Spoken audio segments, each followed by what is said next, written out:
Good afternoon and happy Sunday. At the recent Frank's motion hearing, a lot of new intel was brought to light, most specifically to the PC affidavit, which was the basis for Mr. Kohberger's arrest, and boldly proclaimed what most of us have believed for quite some time, that Brian's AT&T phone records are indeed exculpatory. If Cy Ray is able to prove that Brian was factually, quote, never at 1122 King, even on November 13th, does the Sheath DNA take on new meaning and still establish probable cause? And even more critically, does that mean the skin cell trace DNA was logically transferred, or does Anne seem to indicate it is her belief it was factually planted by law enforcement as alleged by Brian in a 2024 legal filing? Let's get into it. Was never at that house. It's an outright lie. The real story is exculpatory to Mr. Kohberger. He was not stationary around that house. He was never at that house.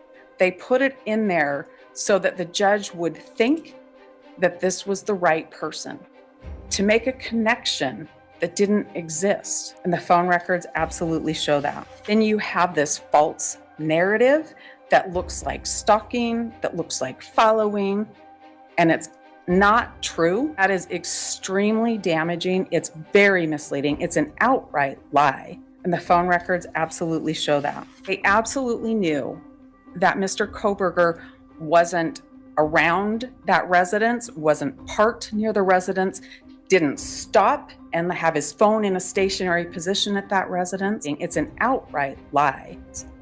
They absolutely knew that that's not what was happening, but they put it in there to make a connection that didn't exist, to make a connection that didn't exist. And the phone records absolutely show that. The most prominent question is, how did that sheath get there? He was never at that house. How did that sheath get there? And I think when you ask that question, I think you can have DNA on an object at a scene.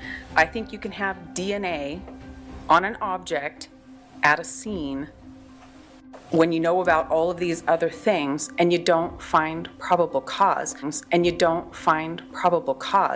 because there are more questions than there are answers, and all of a sudden this one thing doesn't look as big. It doesn't look as everything pointing to it when you have the context around it.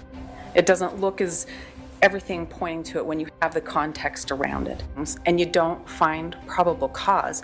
The real story is exculpatory to Mr. Kohberger. He was never at that house. It's an outright lie, and the phone records absolutely show that. The most prominent question is, how did that sheath get there?